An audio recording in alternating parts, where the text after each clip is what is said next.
기독신문에 룻기서를 16주 동안 룻기서를 연재한 적이 있어요.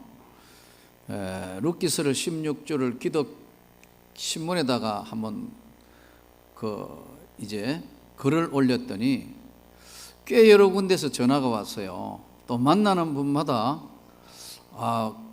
룻기서를 읽으면서 은혜를 받고 있다 그러더라고.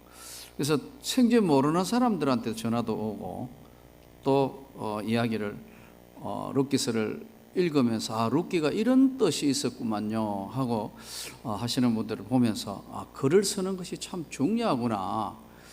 그래서 룻기서는 지금 이제 16절을 연재하고 난 뒤에는 두어놓고 우선 창세기를 지금 1년 강의했던 것을 지금 책으로 만들고 있습니다. 지금 교정하고 한국교회 처음으로 이제 한번 책이 나오면 다시 이제 만들면서 대부분 설교집이나 신학서적이 딱딱해요.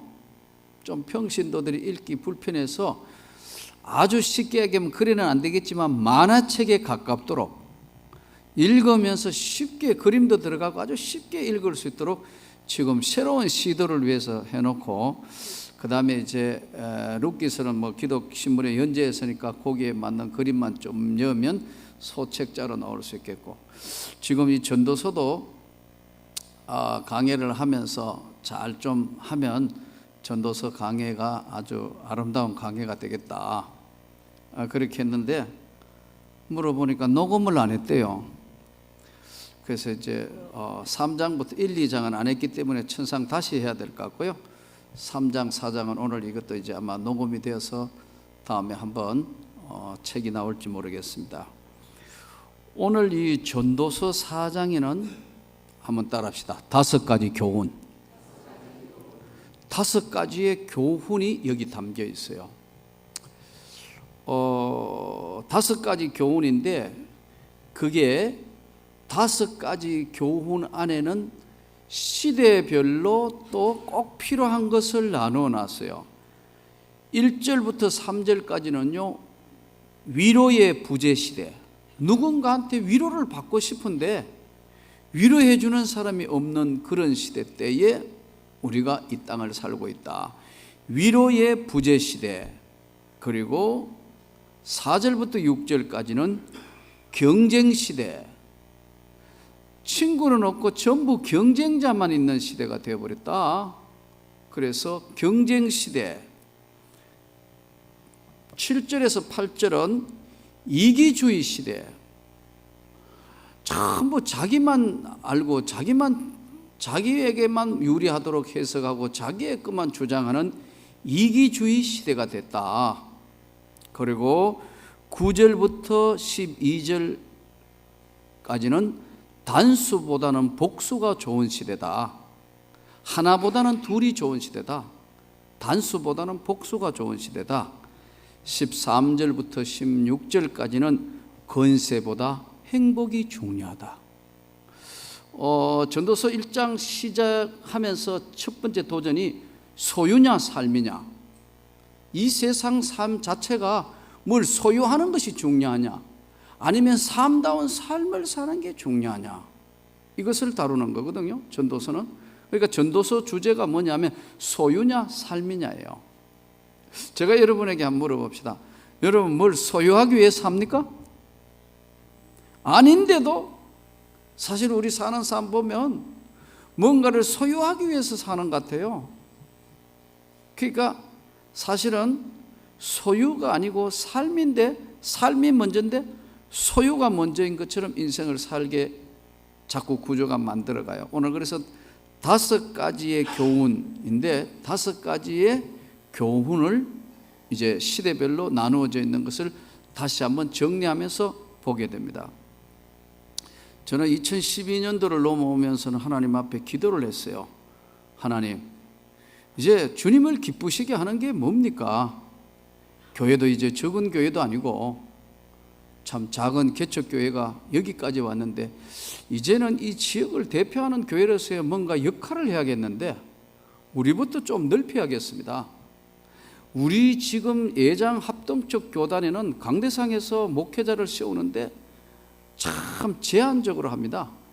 물론 뭐 좀 큰 교회들은 뭐 자기들 마음대로 하기도 하지만 지금도 노회나 총회가 여전히 제재를 하고 있는 상태입니다. 그러나 올해를 넘어오면서 또 제가 신학교 가서 3년간 교수를 하면서 느낀 게 나부터 우리 교회부터 이제는 좀 교단의 넓이와 깊이를 좀 뛰어넘어서 뭔가 한국적으로 한국교회 전반에 대해서 걱정하고 염려를 해야 될 때가 됐다. 그래서 올해부터는 좀 지금 8월, 10월 2달 안에는 한국교회 명사들을 좀 초청하려고 그럽니다. 김진홍 목사도 한번 와서 통합적교다 좀 한번 설교하시오. 저하고는 좀 안 맞습니다만 장경동도 한번 오라. 지금 다 초청해놨어요. 예, 그러니까 이제 좀 뭐 괴상망측한 사람도 올지 모르겠어요. 예, 고신척의 김문은도 한번 오라고 지금 다 초청해놨어요. 예, 앞으로는 명사 초청을 해서 우리하고는 교단이 다르지만 그러나 이런 한국교회 이런 교단에 이런 목사들도 있다는 걸 좀 이제는 자신 있게 좀 여러분에게 펼쳐도 괜찮을 때가 된 것 같아요. 예, 누가 나보고 이제 손가락질 할 수 있는 내 나이도 이제 한국 교회에 이제 적은 나이도 아니고 교단의 폭으로 보더라도 뭐 명문교회 모르는 사람이 없을 거고 또 내 개인적으로 보더라도 명문교회 이덕진 목사 총신 교수하면서 목회하는 거 뭐 천하가 다 아는 사실이고 이제는 한번 넓혀서 해봅시다. 별로 감동이 없는 모양이에요. 한번 넓혀봅시다. 예, 이제 폭을 한번 넓혀볼 겁니다. 그리고 금년도 주제가 뭐였죠? 주님을 기쁘시기. 저는 개인적으로 오늘 이 설교 말씀을 준비하면서 여러분들이 정말 행복하게 신앙생활 했으면 좋겠습니다. 기쁘게 했으면 좋겠습니다. 정말 기쁘게 막 집에 가면 교회 오고 싶고 기도하고 싶고 목사님 보고 싶고 막 아이들이 뛰어노는 걸 보고 싶고 우리 아이들이 다음에 꿈을 가질 수 있는 그런 교회를 만들었으면 좋겠어요. 예. 오늘 첫 번째 오늘 본문에 내가 해 아래에서 행하는 모든 것을 보았는데 학대받는 자들의 눈물이로다. 그들에게 위로자가 없다. 위로해 줄 사람이 없다. 그들에게는 위로자가 없도다. 자, 여기서 위로의 부재 시대다. 오늘 정말 누구인가 위로를 받고 싶은데 아이들부터 위로받고 싶은데 엄마 아빠한테 칭찬받고 싶었는데 칭찬해 주는 부모는 드물어요. 공부 안 해? 이거 설교 준비하면 내가 얼마나 많이 회개했는지 몰라요. 오늘. 공부 안 해? 뭐 이거 해야지. 왜냐하면 나도 그러니까. 웃는 사람 나하고 똑같아요. 다 똑같이. 나 이거 안 해? 뭐 해? 자꾸 이랬는데 아이들을 불행하게 만드는 거거든요. 위로해 주는 자가 없다. 학교에 가도 공부 못하는 것들은 항상 선생님들한테 에이고 공부도 못하는 게가 이게 참 위로의 부재 시대대. 아이들도 슬플 때, 괴로울 때, 또 내가 잘못했을 때, 내가 아주 힘들 때 위로자가 없는 시대다. 그러니까 한번 따라합시다. 위로의 부재 시대. 위로를 해줄 사람이 없는 시대가 된 거예요. 잘못은 내가 했지만 그 잘못을 안아주고 위로해 줄 사람이 없는 시대. 가까이에서 불러서 기도해주고 훈계하고 또 다독거려 줄 수 있는 위로의 부재 시대다. 위로할 자가 없다. 위로자가 없는 사람의 푸념을 하는데 두 가지인데 먼저 죽은 자가 행복하다. 차라리 야, 빨리 죽은 사람이 편하겠다. 위로자가 없으니까. 또 세상에 안 태어난 것이 좋을 뻔했다. 이렇게 푸념을 하는 거예요. 그런데 여기서 조심해야 될 게 있습니다.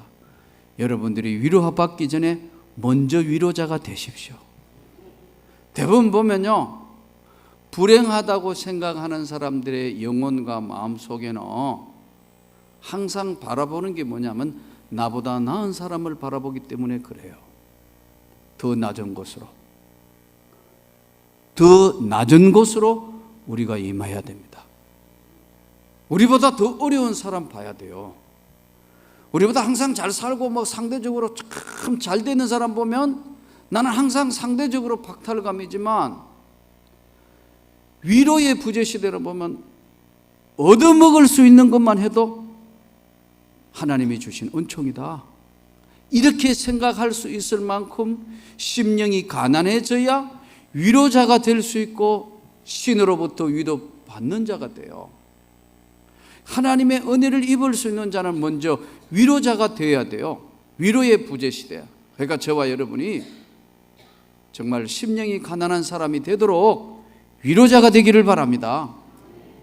그러니까 위로자가 된다는 건 바꿔 이야기하면 신이, 예수 그리스도가 나에게는 끝없는 위로자가 되는 겁니다.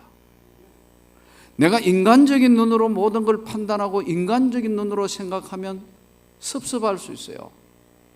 그런데 나보다 더 어렵고 나보다 더 고통스러워하는 사람들에게, 호스피스 가는 사람들, 본인도 별로 건강하지 않는데 정말 참 힘든 가운데 생을 버티고 있는 사람 보면 저절로 그를 위해서 기도가 되고 주님 앞에 감사가 돼요. 근데 인간이다가 보니까 조금만 지내면 건강 주신 거 또 잊어버려요. 그래서 잘못하면 먼저 죽은 자가 행복하다, 차라리 세상에 안 태어났으면 좋을 뻔했다, 이렇게 푸념을 하게 돼요. 예수 안에서 저와 여러분이 진정한 위로자가 되기를 바랍니다. 어려운 일을 당했거나 참 힘든 일을 당했는 사람들에게 심령으로, 마음으로 위로해주고 또 정말 따뜻한 가슴으로 위로해주고 육신으로 보다듬어 줄 수 있는 우리가 위로자가 되면 내가 주님으로부터 위로받는 자가 될 수 있습니다. 그래서 오늘 위로의 부재 시대에 저와 여러분이 첫 번째, 오늘 위로자가 됩시다. 두 번째는 경쟁시대. 경쟁시대 4절에서 6절, 오늘은 한 절 한 절씩 다시 한번 끌어서 말씀을 깊이 봐야 합니다. 자, 4절 6절 우리 다시 한번 같이 말씀 봉독합니다. 내가 또 본적 사람이 무슨 수고와 모든 재물로 말미암아 이웃에게 시기를 받으니 이것도 헛되어 바람을 잡는 것이로다. 우매자는 팔짱을 끼고 있으면서 자기의 몸만 축내는도다. 두 손에 가득하고 수고하며 바람을 잡는 것보다 한 손에만 가득하고 평안함이 나으니라. 아멘. 두 번째는 위로의 부재 시대고, 두 번째는 경쟁의 시대다. 이 시대 자체가 그냥 경쟁하지 않으면 안 되는 시대로 사회가 자꾸 그렇게 만드는 것 같아요. 제가 지금 이제 6월 14일부터 신학대학원 학생들 시험이에요. 신대원 학생들 시험 치는데 제가 물어봤어요. 이번에 시험을 칠까 아니면 레포트로 성적을 낼까? 그랬더니요, 갑자기 조용해졌어요. 왜? 저 교수가 점수를 뭘 줄까? 여기에 이제 신경을 가득 쓰는 거예요. 그래서 처음으로 설명을 했어요. 여러분, 68명 학생들 중에 교육부가 사실은 교수에게 정권을 다 맡겨야 되는데 전부 A 줄까 싶어서 그 중에 30%만 A와 A 플러스와 A를 주고 나머지는 차등해서 점수를 내라. 이게 뭐냐면 상대평가입니다. 절대평가는 모든 사람 다 100점 줘도 아무 상관이 없는데 경쟁을 시켜서 누구는 A, 누구는 B, 이렇게 나누라는 거예요. 교육부가 그렇게 아예 정해서 내주는 걸, 이걸 뭐라 하냐면 상대평가입니다. 그렇게 하도록 딱 결정을 해가지고 내려보내고, 만일에 그렇지 않을 경우에는 교수에게 제재를 가하고 학교에 제재를 가해요. 요거 아예 처음부터 쉽게 이야기하면 경쟁 구대로 딱 만들어가 내놔요. 그래서 제가 그랬어요. 여러분들 중에 30%만 A와 A 플러스가 되고 나머지 70%는 그 이하의 점수를 받아야 된다. 그래서 다시 물었어요. 만일에 한 사람이라도 반대하면 시험은 친다. 알아서 결의를 해라 했더니 한 사람이라도 빠지면 안 된다니까 전부 사인을 해가지고 팩스로 보내가 시험 안 치기로 사반팔반이 동의를 했어요. 팩스를 보내왔어요. 그래서 제가 웃었어요. 딱 보니까 가짜 사인이 4개라. 가짜로 사인한 게 보면 아니까. 그래서 반장한테서 해서 시험을 칠 거다. 가짜 사인이 4개다 하니까 목사님 그건 가짜가 아니고 전화로 다 동의했대요. 그래서 대리 사인이다. 그 뒤에 대자 써놓은 거 안 보입니까? 그거 보니까 대자. 그리고 이 본인들도 다 전화를 통화해서 대리 사인이라도 다 했다고 했는 겁니다 하더라고. 그러면 좋다. 이렇게 여러분 학생들도 어려서부터 경쟁, 이 대학원, 신학대학원은 사실은 하나님의 은혜로 하는 건데 여기에 들어서도 경쟁체제 시대에 더더군다나 신대원 3학년 학생들은요 마지막 학기니까 장학금도 없어요. 뭐 점수 잘 받아 장학금 받는다 하면 이거 목숨 걸어놓고 한다 하겠지만 그것도 아니잖아요. 그런데 그렇게 굉장히 성적에 예민하단 말이에요. 왜? 체제를 경쟁체제로 만들어 놨으니까요. 근데 여기 오늘 하나님의 평가는 한번 따라 합시다. 절대평가. 우리를 너 누구는 구원시켜주고 누구는 안 되고 그런 게 없다요. 주 예수를 믿으라. 그리하면 너와 내 집이 구원을 받으리라. 누구든지 다 예수 믿으면 구원을 주시고 은혜를 주시는 경쟁시대에 우리가 던져져 있기 때문에 모두가 경쟁체제에서 신앙생활도 자꾸 교회들끼리 비교를 해요. 아니에요, 여러분. 하나님이 주시는 은혜대로 하면 되는 겁니다. 여기서 오늘 경쟁을 함으로 하나님과 단절케 하고 은혜의 세계를 잘못하면은 시기와 분냄으로 끝내게 되는 불행을 자초하게 됩니다. 경쟁은 시기심을 유발하고 생존 경쟁 이런 것들도 성경 말씀은 이것도 다 헛된 것이다. 그러므로 오늘 우리가 하나님 앞에 정말 바른 경쟁은 주님 앞에 최선을 다하는 것이지 사람 앞에 보이는 것이 아니다. 아멘입니까? 우리가 하나님 보실 때 최선을 다하는 것이지 사람한테 보이는 신앙은 아니다. 그러므로 오늘 결론적으로 선한 싸움 다 싸우고 이제 나의 달려갈 길을 달려왔으니 이제는 나를 위하여 의의 면류관이 준비됐다. 이 고백이 저와 여러분의 고백이 되기를 바랍니다. 말은 이렇지만요, 사람의 본능적인 세계에는 항상 이 시기심이 경쟁심이라는 게 남아있어요. 제가 예전에는 등산을 참 좋아했거든요. 그래서 남한산, 이거 남한의 높은 산 거의 다 올라가 봤어요. 한라산 외에는 다 올라가 봤어요, 거의. 그런데 학생들 데리고 등산 또 지도교사도 해봤고, 산행을 해보면요, 한 40, 50명, 30명 이래 데리고 등산을 해보면요, 꼭 경쟁심이 강한 사람이 뭐냐면 앞에 서려고 그래요. 학생들도요, 사람들도요. 자기가 앞에 간대요. 근데 항상 문제가 있는 사람이 뭐냐면 앞에 가는 사람들입니다. 왜 그러냐 하면 지도자가 그걸 잘 인도해야 돼. 예를 들어 산행을 가면 선두팀 재밌습니다. 원래 산행은 10분 걷고 10분 휴식, 10분 걷고 10분 휴식이 이게요, 그러니까 평소에 등산 전문가가 아닌 사람은요 10분 가고 10분 쉬고 10분 가고 10분 쉬고 이게 정상입니다, 산행이. 그런데 이제 전문가에 해당하는 좀 이제 훈련된 산행을 하려면은 30분에 10분입니다. 30분 가고 난데 10분 쉬면요 굉장히 많이 가는 겁니다. 그건 훈련돼야 가는 겁니다. 적어도 등산이 무엇이며 길을 잃었을 때는 어떻게 가고 이런 기본적인 산행이 준비된 사람이 그렇게 갑니다. 근데 가보면 재밌는 게요, 등산 쫙 하잖아요. 그럼 앞에 가는 사람은 제가 그럽니다. 이 앞에는 가지 말고요, 내가 가이드 할 테니까 뒤에 오세요. 그래도 조금만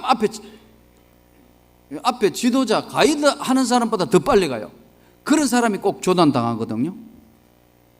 근데 천천히 하면 또 한 버릇은 뒤에만 쫄쫄 따라옵니다. 그러면 길이가 길어지기 때문에 틀림없이 한 10명 정도는 잘 따라오고 그 다음에 한 20명 정도는 쳐져요. 1군과 2군이 나누어져요. 그럼 이미 1군은 와가지고 산 중턱쯤 와가 쉬고 있어요. 10분간 쉬고 있는데 그때 뭐예요? 뒤에 팀이 따라와요. 그러면 뒤에 팀이 이제 쉬어야 되는데 출발! 이런다고? 그럼 뒤에 팀은 한 번도 못 쉬고 하면 계속 따라와야 돼. 그걸 즐기는 거예요. 앞에 따라오는 사람. 아주 못된 습성이 있어요. 웃는 사람은 다 그런 경험이 있어요. 이게 인간의 본질성 속에 있는 거예요. 그래서 산악부 지도 교사를 하려면요 꼭 그래요. 잘 못 걷는 사람을 앞에 세워요. 제일 등산 잘 못하는 사람을 앞에 세워가 가다가 선두까지 와서 휴식 이러면 처지는 사람이 잘 못 걷는 사람이, 그러니까 뒤에 사람은 잘 걷는 사람이 앞에 가는 사람 천천히 가는 거 맞추려 하면요 속에 천불이 나는 거예요. 막 불평하면서. 그래야 10분간 쉬어가면서 예를 들어 설악산 대청봉도 또 천안봉도 또 이렇게 정복할 수 있어요. 안 그러고 잘 가는 사람 앞에 세워가면요 뒤에 사람은 죽는 거예요. 거의 10분간 앞에 가가지고 뒤에 사람 따라오면 또 출발하고 따라오면 이 사람 한 번도 못 쉬어. 나중에 중간에 다 퍼져버려요. 그래서 경쟁 시대에는 모든 것이 시기심으로 출발하고 서로가 서로를 분열하게 만드는 사회예요. 우리 사회 한번 보세요. 대학교 수능부터 성적부터 아까 말씀드린 대학원에 들어가까지 가도 계속 그렇다고. 예. 이게 경쟁 사회에 살다가 보니까 이렇게 사이 좋은 여전도에 9여전도에 10여전도에 언니 동생 하다가 터치풋볼 시키면 서로 죽이려고 지금 이거 눈에 불을 쏘고 그냥 갑자기 달라. 그 재밌는 윷놀이 기쁘게 하다가도 붙여놓으면 눈에 불이 막 풀풀 나오고. 이 왜 이래 됐냐? 이 경쟁 시대에 계속되어 있던 인간 습성 본능이 살아있기 때문에 그렇습니다. 우리 경쟁보다는 위로자가 됩시다. 경쟁보다는 합력하는 사람이 됩시다. 세 번째 교훈은 이기주의 시대입니다. 7절, 8절 같이 읽겠습니다. 내가 또다시 해 아래에 헛된 것을 보았도다. 어떤 사람은 아들도 없고 형제도 없이 홀로 있으나 그의 모든 수고에는 끝이 없도다.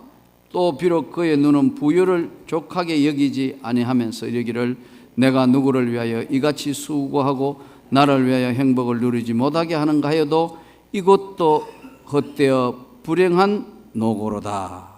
이기주의.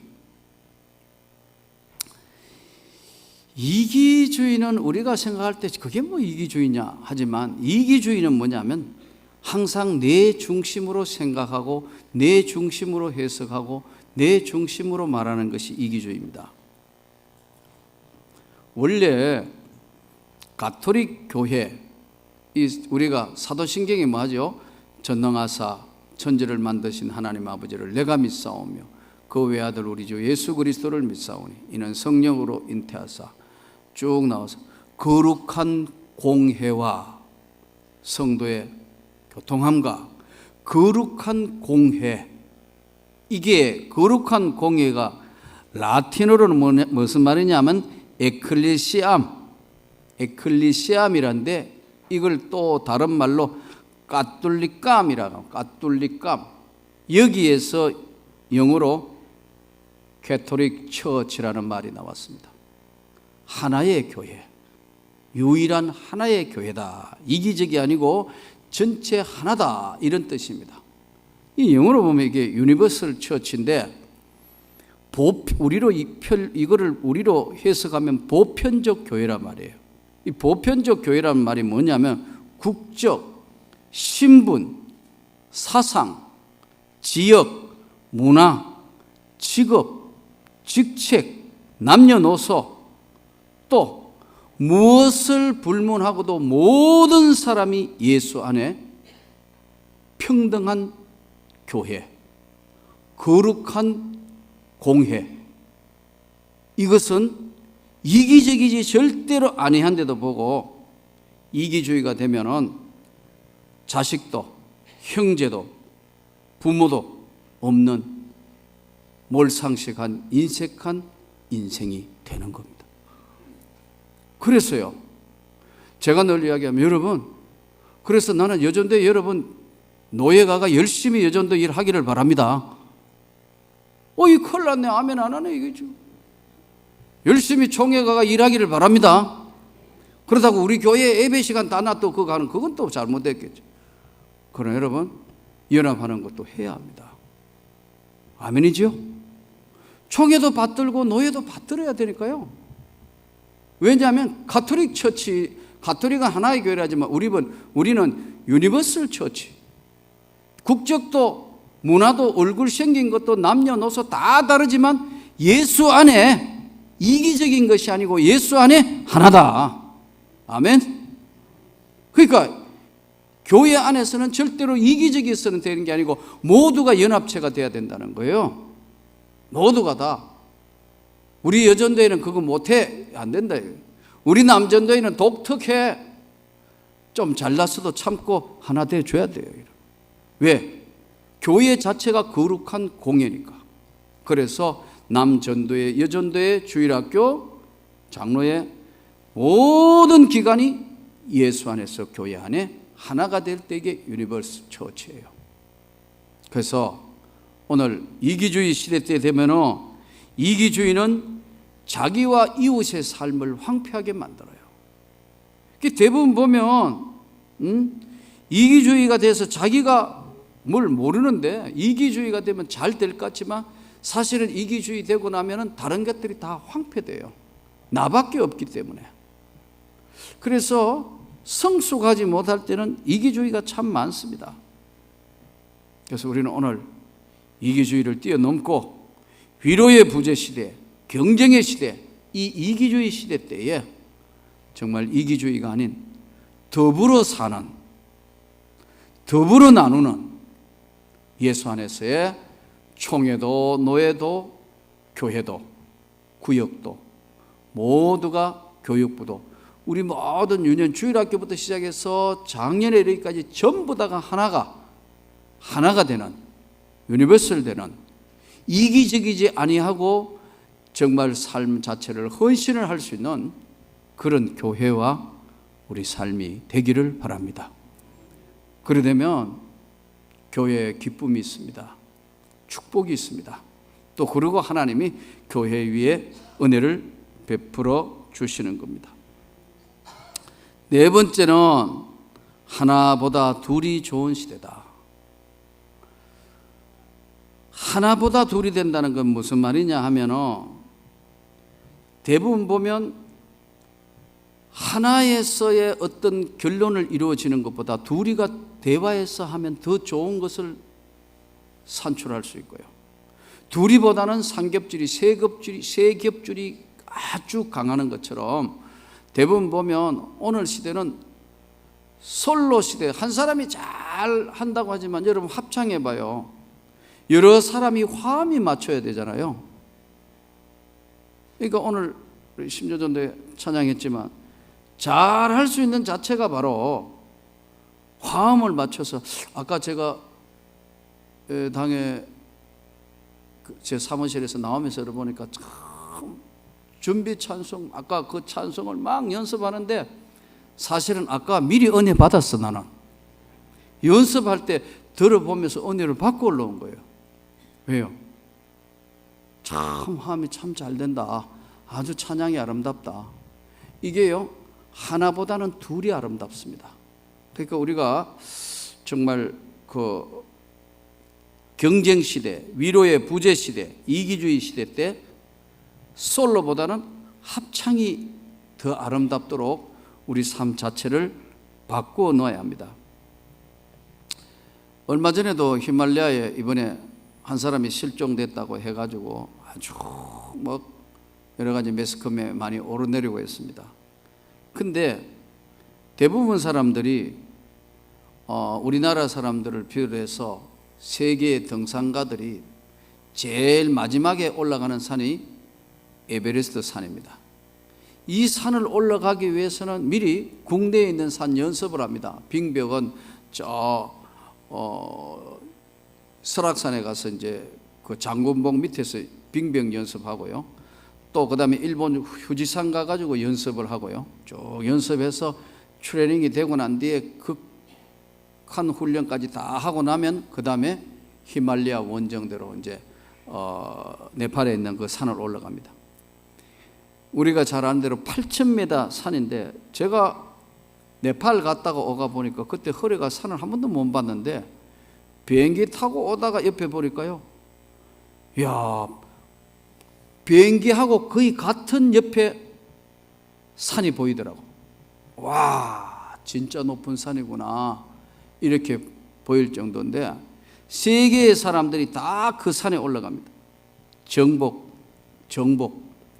근데 세계의 등산가들은 전부 목적이 뭐냐면 히말라야 정복이거든요.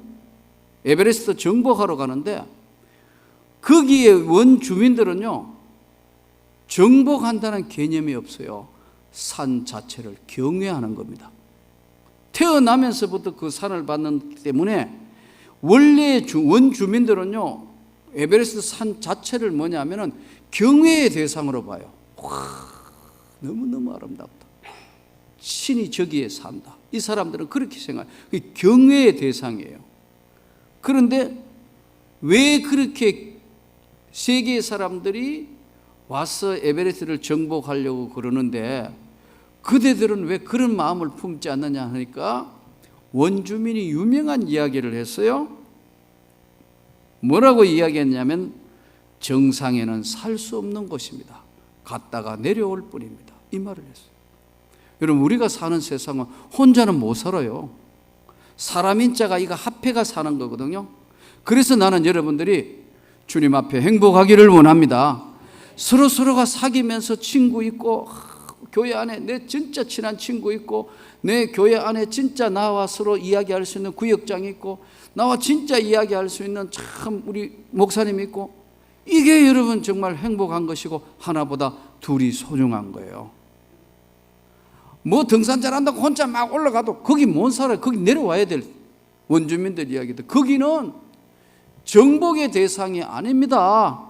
정상에는 사람 사는 곳이 아닙니다. 그저 올라갔다가 내려올 산을 왜 올라가느냐는 거예요. 거기 사람 사는 곳이 아니고 거기는 경외의 대상이다. 그래서 이 사람들은 세르파를 하면서 삶을 영위하지만 그 사람들은 그 산을 경외하는, 공경하는 마음으로 그 산을 바라보는 거예요. 우리가 오늘 주님을 믿는 백성으로서 언제나 하나보다 둘이 낫다는 것을 잘 생각해서 오늘 위로의 부재 시대, 경쟁의 시대, 이기주의 시대, 이런 시대에 하나보다 둘이 낫다는 오늘 주님의 말씀대로 우리가 서로 잡아주고 끌어주는 우리들이 되기를 바랍니다.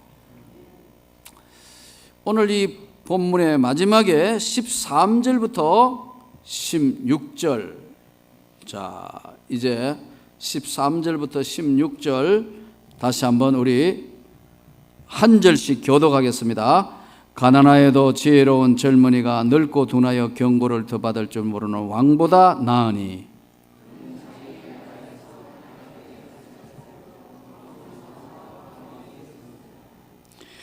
같이 읽습니다. 그의 치리를 받는 모든 백성들이 제가 15절 읽겠습니다. 내가 먼저 해 아래에서 다니는 인생들이 왕의 다음 자리에 있다가 왕을 대신하여 일어난 젊은이와 함께 있고, 같이 읽습니다. 그의 치리를 받는 모든 백성들이 무수하였을지라도 후에 오는 자들은 그를 기뻐하지 아니하리니 이것도 헛되어 바람을 잡는 것이로다.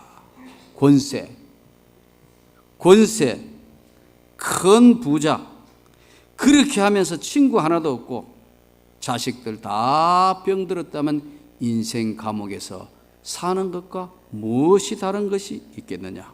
아무리 좋은 왕자리에 있다 할지라도 권세 자체가 허무한 것인데 존경받지 못하는 왕이 무슨 필요가 있겠느냐. 더욱이 하나님이 없는 인생의 왕은 무슨 의미가 있겠느냐. 왕 같은 제사장이요, 저와 여러분이 오늘 예수를 믿었기 때문에 왕 같은 제사장이라고 성경은 말씀합니다. 그러므로 하나님 없는 인생은 아무것도 아니라는 것을 다시 한번 생각하면서 참된 오늘 이 시대에 권세보다 행복해지는 하나님 말씀 앞에 감사하는 우리들이 되기를 바랍니다. 1869년도에 가톨릭 교회, 천주교회는 아주 이상한 교리를 만듭니다. 그게 바티칸 공의회라는 곳에서 공식 석상에서 교황은 죄가 없다, 교황 무료설이라는 것을 만듭니다. 그래서 교황은 하나님의 신적 대리 존재이므로 죄가 없다, 이런 교리를 만들어서 교황 무료설, 소위 신학적으로 교황 무호설이라는 엄청난 교리를 만들어냅니다. 성경은 이렇게 말씀합니다. 의인은 없나니 한 사람도 없다. 우리가 해 아래 사는 인생, 교황이 가지고 있는 권세라 할지라도 주님이 인정하지 않는 권세는 아무것도 아니에요. 아무것도 아니에요. 어차피 해 아래 사는 인생, 오늘 5가지 한번 따라 합시다. 위로의 부재 시대, 경쟁의 시대, 이기주의 시대, 하나보다 둘이 좋은 시대, 권세보다 행복이 소중한 시대. 오늘 이 시대를 많은 사람들이 무언가를 잡으려고 돈만 벌기만 하면 난 다 된다, 나는 명예만 붙들기만 하면 다 된다, 이거 하나님이 기뻐하지 않는 것. 우리가 이것 때문에 인생을 허비할 것이 아니고 오늘 하나님 없는 인생은 아무것도 아니다라는 사실을 다시 한번 깨달으면서 주님, 우리 생애에 가장 좋은 기쁨의 신앙생활에 하나님 영광이 되게 해 주옵소서.